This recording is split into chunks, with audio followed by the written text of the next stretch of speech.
Hello everyone, this is Astro Meenu here. Welcome to my channel The Pure Soul Astrology. मैंने नक्षत्रों की एक series start करी थी। मृगशिरा नक्षत्र तक मैंने जो शिव पार्वती का संवाद में उसको एक स्टोरी टेलिंग के रूप में बताया था। मृगशिरा के बाद में आद्रा नक्षत्र आता है, लेकिन समहाउ वो नक्षत्र की सीरीज़ मैं कंटिन्यू नहीं कर सकी। तो अभी मुझे लगता है कि वो काफ़ी लोगों ने पसंद किया मेरा उसको मृगशिरा नक्षत्र की वीडियो को। तो मैं चाहती हूँ कि मैं अब उसको आने वाले जो वक्त में अब इन नक्षत्रों की सीरीज़ को कंप्लीट करने की कोशिश करूँ।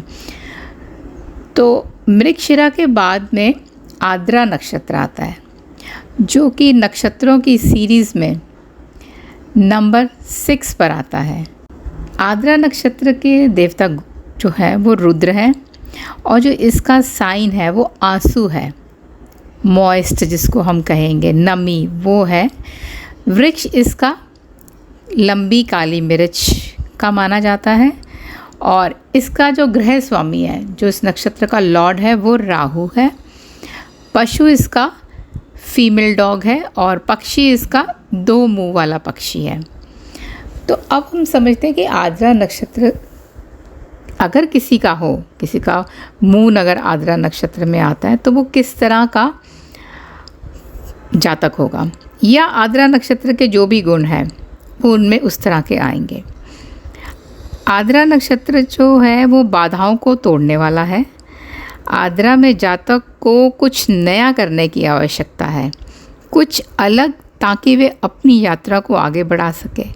कभी कभी हम लोग लक्ष्य की बजाय लक्ष्य को पूरा करने के तरीके के बारे में अधिक चिंतित होते हैं। यहाँ आद्रा आता है, जिसके देवता रुद्र हैं, और वो ये सुनिश्चित करते हैं कि आप कि किस तरह से काम करें, उसमें ना उलझें, बल्कि अपने लक्ष्य पर ध्यान केंद्रित करें। राहु नक्षत्र के लिए एक वर्ड फोकस यूज़ किया जाता है। तो जो राहु से प्रभावित लोग होते हैं, अगर वो फोकस होकर अपनी लाइफ में चलते हैं तो उनको आगे बढ़ने से कोई नहीं रोक सकता। यदि आप रुद्र देवता को देखें तो वो हर चीज़ के लिए खड़े हैं, और समाज उनसे डरता है। जो भी काम समाज में स्वीकार्य नहीं है वो उसको करने के लिए तत्पर रहते हैं। रुद्र अवतार में अगर आप शिव जी को देखें तो उन्होंने अपने हाथ में मानव खोपड़ी ली होती है, जिसमें वो भिक्षा मांगते हैं, और बड़े ही जंगलों में विषम स्थान पे रहते हैं, जैसे शमशान घाट, शराब की दुकानें। राहु को अल्कोहल से जोड़ा जाता है। तो ये एक आद्रा का शिव जी का एक रुद्र रूप है, जो तांडव जब करता है तो आपको पता है कि कैसे प्रलय आता है। तो आद्रा नक्षत्र के जो जातक हैं वो या तो बिगिनिंग में होंगे या अंत में होंगे, वो बीच में कहीं नहीं ठहर पाते, क्योंकि यदि अंत आता है तो एक नई बिगिनिंग फिर शुरू हो जाती है। तो इनका ये सर्कल प्रारंभ का और अंत का हमेशा जीवन में चलता रहता है। चलिए अब हम बात करते हैं शिव पार्वती के संवाद में। अब हम आगे बढ़ते हैं। आद्रा नक्षत्र का जो पहला चरण है वो मिथुन राशि में आता है। भगवान शिव का कहना है कि अवंतिकापुरी में एक शहर में कुबेर नाम का एक कपड़ा रंगने वाला आदमी अपनी पत्नी के साथ रहता था, परंतु वह व्यक्ति एक ब्राह्मण महिला के प्यार में पड़ जाता है और अपनी पत्नी का त्याग कर देता है।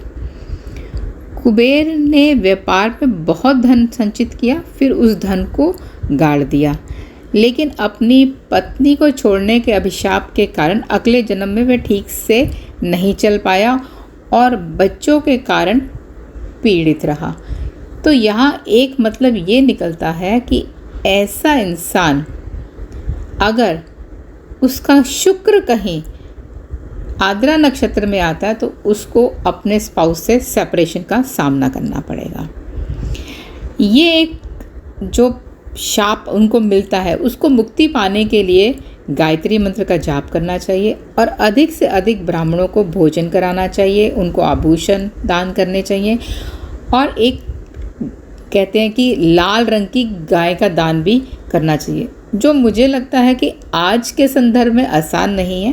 तो इससे अच्छा है कि आप जितने ज़्यादा ब्राह्मणों को भोजन कराएं वो आपके लिए अच्छा होगा। अगर आप में इतनी क्षमता है, इतने आप काबिल हैं, आप सामर्थ्य है आप में, तो आप ज़रूर लाल रंग की गाय का दान करिए। पंक्तियों को गहराई से समझे तो यहाँ जो कपड़ा रंगना है वो एक प्रतीक है अभिव्यक्ति का। वो जातक ऐसा काम कर रहा है जिसमें वो ग्राहक की आवश्यकता के अनुसार कपड़े का रंग बदलता है। वो सफ़ेद रंग का कपड़ा लाता है और कहता है मुझे इसको लाल रंग में बदल दो। तो यानी कि आज की दुनिया में इसका मतलब है कि जातक हर किसी को खुश करने के लिए हाँ कहेगा। हालांकि वे सच्चाई जानता है कि, लेकिन बाहर से वो यही दिखाएगा कि वे दूसरों के रंग में उन्हीं की तरह रंग गया है। आप ऐसे लोगों को मीडिया उद्योग में काम करते हुए देखेंगे। रणनीतिकार, कार्यालय के आदमी ऐसे होंगे। कार्यालय यानी कि ऑफिस में डेफिनेटली हम अपने बॉसेस को प्लीज़ करने में लगे रहते हैं, उनकी हाँ में हाँ मिलाते हैं। प्रचार यानी कि समाचार, तो हमने देखा है कि समाचार को किस तरह से जैसा लोग चाहते हैं मीडिया उसको उसी रंग में रंग देती है। सबको चाहिए मसाला, तो कैसे हर चीज़ को एक मसालेदार बनाकर पेश करता है मीडिया।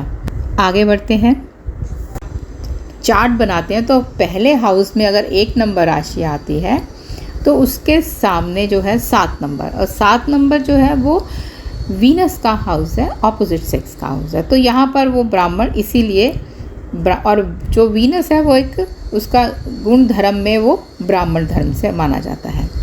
ब्राह्मण महिला फिर से समाज के उस तबके का प्रतीक है जो श्रेष्ठ है।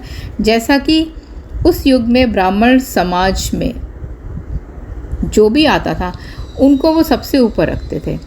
तो एक ब्राह्मण महिला को खुश करने के लिए कुबेर ने अपनी पत्नी को भी छोड़ा और वे समाज के श्रेष्ठ वर्ग का आनंद लेना चाहता था। साथ ही भगवान शिव ने कभी भी ब्राह्मण महिला की सुंदरता के बारे में उल्लेख नहीं किया। यहाँ पर केवल जाति का उल्लेख है, जबकि उसकी पत्नी की सुंदरता का उल्लेख पहले श्लोक में किया गया है। इसका मतलब ये है कि पहले ये व्यक्ति सच्चाई के साथ था जो सुंदर थी और अपना काम ठीक से कर रहा था, लेकिन बाद में समाज की कुलीन और शक्तिशाली वर्ग के साथ बैठने की इच्छा के कारण उनसे प्रभावित होकर उसने सच्चाई को छोड़ दिया। तो जो लोग राहु से डोमिनेटेड होते हैं, तो अगर वो सही रास्ते पे चलेंगे तो उनके लिए बहुत अच्छा है, वरना राहु को दबंग कहा गया है। यानी कि वो गलत लोगों के साथ उठना बैठना जब शुरू करेंगे तो यहाँ पर आपको राहु के नेगेटिव इफ़ेक्ट्स मिलने शुरू हो जाएंगे। साथ ही इसका एक अर्थ और निकाला जा सकता है कि वे व्यक्ति किसी भी तरह से प्रभावशाली बनने के लिए अपने साथी को छोड़ सकता है। ये बहुत ही सतही लग सकता है, यानी कि ग्राउंडेड लग सकता है कि हम ऐसी बात क्यों कहें, लेकिन ये लोग बहुत मैनिपुलेटिव होते हैं और अपने फ़ायदे के लिए ये किसी के साथ भी जा सकते हैं।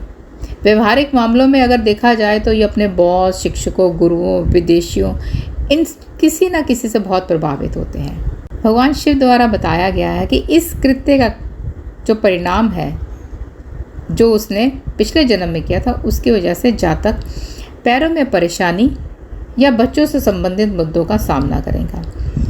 इस जातक के लिए उसके पैर के साथ साथ 5वें भाव के परिणाम हमेशा खराब मिलेंगे।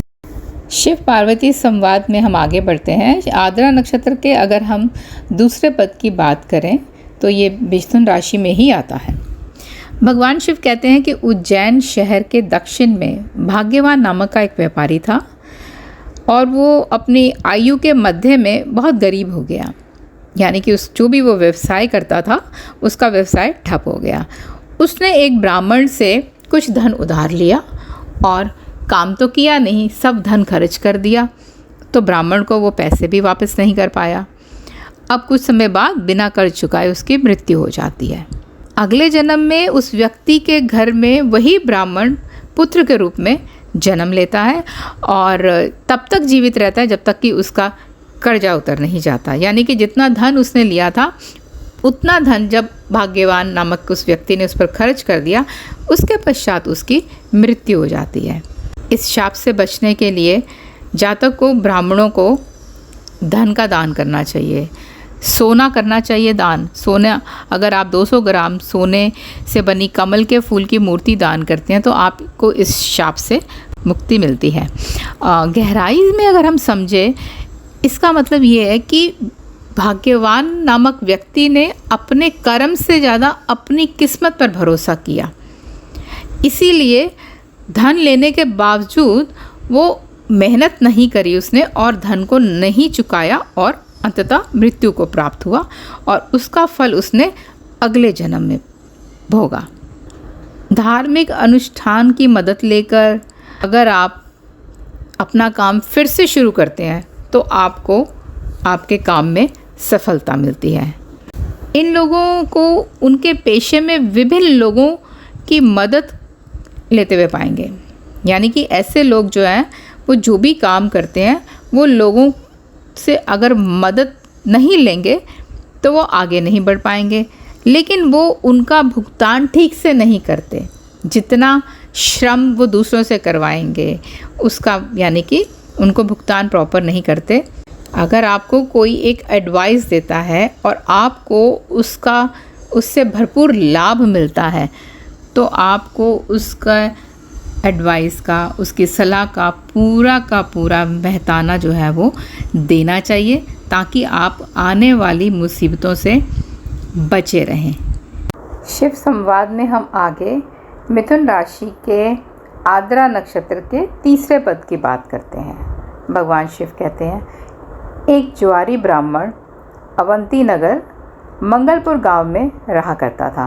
वह बहुत शराब पीता था, चोरी करता था, वह एक व्यभिचारी भी था। उसने जो कुछ कमाया कभी भी दान नहीं किया। लंबे समय के बाद उसकी मृत्यु हो गई। अगले जन्म में वह बहुत सी बीमारी और समस्याओं के साथ पैदा होगा और अपना नाम आगे बढ़ाने के लिए कोई भी काम नहीं होगा उसके पास में। ऐसे व्यक्ति को तुलसी माँ की प्रार्थना करनी चाहिए और अपने शाप से मुक्ति पाने के लिए भूमि दान करना चाहिए। जो भगवान शिव हमें बता रहे हैं, अगर इन पंक्तियों को हम गहराई से समझें तो हमको ये समझना है, अवंती नगर, अवंती का अर्थ है अनंत, मंगलपुर का अर्थ है अच्छा शहर। यदि आप दोनों को मिलाते हैं तो अनंत सौभाग्य बन जाता है। अब समझते हैं इसका गहराई से मतलब कि एक जुआरी ब्राह्मण जो कि जोखिम उठाता है, जल्द से जल्द पैसा कमाने की कोशिश करता है। लोगों की तुलना में आपको ये लोग बहुत ज़्यादा आध्यात्मिक नहीं मिलेंगे और बड़ी गंभीरता से ये लोग आपको किसी भी प्रकार की प्रार्थना करते हुए नहीं मिलेंगे। भगवान शिव ने उल्लेख किया है कि ये जातक बहुत जल्दी अमीर बनना चाहता है, जो भी मिथुन आद्रा के तीसरे नवमांश में पैदा होता है। इसीलिए वो जोखिम वाला रास्ता अपनाता है जिसे समाज के द्वारा अस्वीकृत किया जाता है, यानी कि हर वो ये अनएथिकल काम करेगा जल्दी से जल्दी पैसा कमाने के लिए। जातक इच्छाओं को पूरा करना चाहता है और उसके लिए वो किसी भी तरह के अनएथिकल कामों को भी करने से डरता नहीं है। भगवान शिव ने उल्लेख किया है कि वे अन्य गतिविधियों जैसे शराब और कई प्रकार की महिलाओं से ऐसे व्यक्तियों के संबंध भी हो सकते हैं। इसका मतलब है कि जातक संदिग्ध स्थानों में जाता है और संदिग्ध साधनों के माध्यम से भी अच्छी कमाई कर रहा है और अपनी सभी तामसिक इच्छाओं को पूरा करता है। क्योंकि किस्मत उसका साथ दे रही है, इसीलिए वो ये सब काम कर पा रहा है। हम में से बहुत लोग जब परेशान होते हैं तो हम जाने अनजाने ये बात कह देते हैं कि अगर मेरा ये काम हो गया तो मैं इतना दान करूँगा या किसी अच्छे काम में लगाऊँगा। लेकिन जब हमारी मनोकामना पूरी हो जाती है उसके बाद भी हम उस क्रिया को नहीं करते तो हम जो हैं ऐसा जातक राहु के ऋण में आ जाता है। और राहु सभी प्रकार की अचानक और मौद्रिक जीत को नियंत्रित करता है। प्राकृतिक राशि चक्र में कुंभ राशि के चिन्ह में उन सभी अधूरे वादों के लिए अभिशाप है। अगर आप मिथुन राशि के तीसरे पद में किसी न किसी तरह का कोई आप प्रॉमिस करते हैं और उसको फुलफिल नहीं करते तो उसका अभिशाप आपको कुंभ नवमांश में मिलता है। देखिए, दान जो है वो केवल धन तक सीमित नहीं रहता, ये शारीरिक परिश्रम या भावात्मक समर्थन भी हो सकता है। जातक स्वार्थी है क्योंकि वो अपने और अपने परिवार के सुख के लिए सब कुछ कर रहा है, जबकि भाग्य के कारण उसकी सभी इच्छाएं पूरी हो रही हैं। तो अगले जन्म में ये जातक दुर्भाग्य के साथ पैदा होता है, क्योंकि पिछले जन्म में उसका सारे भाग्य खत्म हो गया और उसने जो भी वादा किया था उसको उसने पूरा नहीं किया। इसीलिए भगवान शिव ने उसे भूमि मंगलापुर का दान करने के लिए कहा और तुलसी, जो कि मिथुन का चिन्ह है, की पूजा करने के लिए कहा, क्योंकि राशि और नवमांश दोनों में मंगल खराब माना जाता है। आद्रा नक्षत्र में मिथुन का चौथे नवमांश की अगर हम बात करें तो भगवान शिव कहते हैं कि एक अमीर व्यापारी जो पशु व्यापार के साथ साथ खेती में शामिल था, उज्जैन शहर में रहता था। वे मांस भी खाता था, शराब भी पीता था। एक दिन उसने नर्मदा नदी के तट पर सोने, कपड़े और 1000 गायों का दान कर दिया। इस नेक काम के कारण वे कई सुख सुविधाओं के साथ में धरती पर रहा। उसने एक जौहरी से कर्ज लिया, लेकिन उसे कभी लौटाया नहीं। इस पाप के कारण उसे अगले जन्म में कष्ट होगा। अगले जन्म में ये वह स्वास्थ्य के मुद्दों के कारण कम उम्र में आनंद नहीं ले पाएगा और उसकी पत्नी भी जल्दी मर जाएगी। जातक को शाप से मुक्ति पाने के लिए 1 लाख बार गायत्री मंत्र का जाप करना चाहिए और हरिवंश पुराण पढ़ना चाहिए। अगर हम पंक्तियों को गहराई से समझें तो भगवान शिव ने उसके खाने की आदतों का उल्लेख किया है। विशेषकर से उसे बकरी खाना पसंद था, जो कि मीन नवमांश में बकरी खाना, दूसरे भाव में मेष है जिसका प्रतीक बकरी है। दूसरा, मीन राशि उन जानवरों का प्रतिनिधित्व करती है जो व्यावसायिक उद्देश्यों के लिए उपयोग किए जाते हैं। जैसा कि छठा भाव पालती जानवरों के लिए होता है, तो 12वां भाव व्यापार वाले जानवरों को दर्शाता है। मीन राशि विश्वास का प्रतीक है, जहां आप दूसरों पर विश्वास करते हैं, दूसरों पर भरोसा करते हैं। इस मामले में जातक व्यापारी है जो जानवर उसके फार्म हाउस में रहते हैं उस पर भरोसा करते हैं, लेकिन धन के लाभ की वजह से वे उन्हें बाजार में बेच देता है। ये भी उल्लेखनीय है कि उनमें से वे कुछ को नियमित रूप से खा रहा है, क्योंकि जानवरों को बेचने के लिए जातक को दूर जाना पड़ता है। क्योंकि वह अपने साथ भोजन नहीं ले जा सकता, इसीलिए वो एक बकरे का मांस खाता है। खुद को जिंदा रखने के लिए वे किसी की भी जान तक लेने को तैयार है। वे अपने अस्तित्व के लिए किसी का भी भरोसा तोड़ सकता है।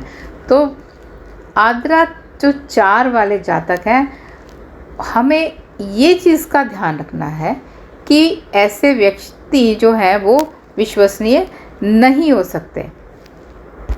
जब आप किसी का भरोसा तोड़ते हैं तो ऐसे जातक का जो छठे भाव के मुद्दों से वो पीड़ित होगा, क्योंकि उसने एक तो जौहरी से ऋण लिया था और उसको उसने लौटाया भी नहीं था। तो इस प्रकार जो आद्रा के जो 4 पद का जो शिव पुराण में उल्लेख किया है उसको मैंने संक्षिप्त में बताने की कोशिश की है।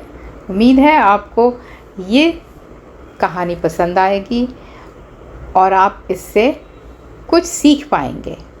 अगली वीडियो में इससे अगले नक्षत्र के बारे में बात करते हैं। सुनने के लिए धन्यवाद।